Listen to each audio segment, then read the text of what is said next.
Yo, what's up mga boss? G Gensen. Gagawa tayo ng order ni Boss Benson. 3 kilong liempo, 3 kilong pork chop. So, siyempre gusto kong cut nun, medyo maninipis lang.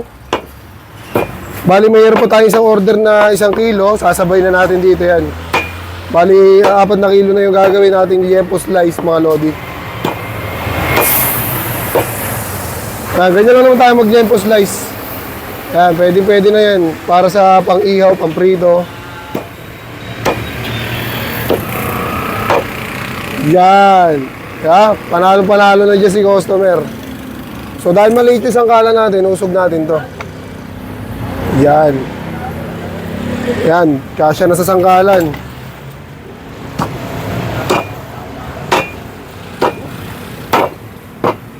Pwede na to mga boss.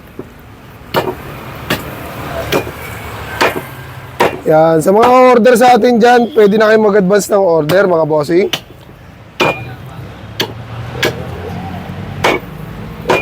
Pang ihaw, pang prito, lechon kawali, lechon belly. May gagawa nga pala tayo ng lechon belly mga bossing.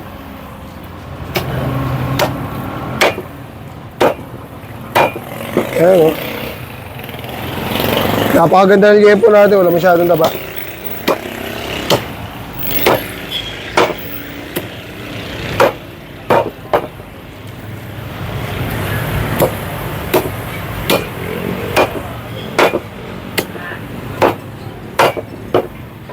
Yan o. Kailangan na natin mag-practice mga boss. Para sa mga baguhan guys, pag maghihiwa kayo ng liempo,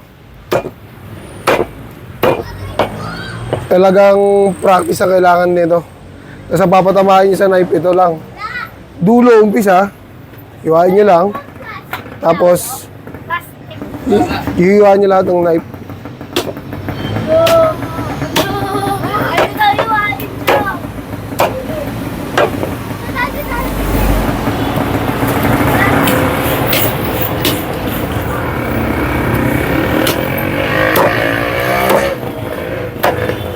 Hiniwa ko na lahat mga boss kasi para yung matitira dito pandi-display na natin. So yun guys, tapos na tayo mag-slice ng liempo, no? Pork chop slice naman yung gagawin natin dito. 3 kilos din mga lods. So dahil hindi nga pantay yung pork chop dito pagka ganito, hindi kasi ako sanay maghiwa ng paganto. Yan, daw sanay maghiwa ng paganyan. Okay? Mas sanay ako maghiwa ng ganito. So, hindi pantay yung pork chop natin dito. Walang balat yung dulo. Tsaka mahirap i-slice yan. Tatanggalin ko lang yung dulo para mapantay. Okay? So, pag natanggal natin yung dulo at pantay na yung pork chop natin, pwede na tayo mag-slice ng pang-order. 3 kilos lang mga lods. Ayan.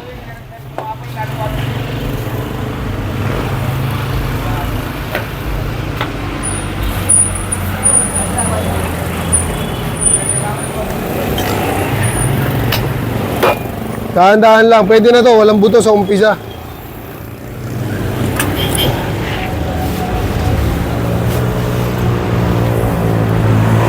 Pagka medyo malaki yung laman, manipis yung balat, hindi pantay, kakapalan nyo ng konti para pumantay yung susunod. Alright.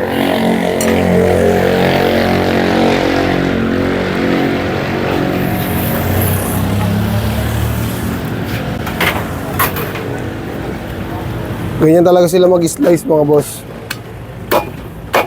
Pwede na to. Sa mga veterano dyan, pwede na po ba yung ganitong cut mga boss? Pang order. Hindi po tayo kagalingan mag-slice. Pero ang importante, marunong tayo.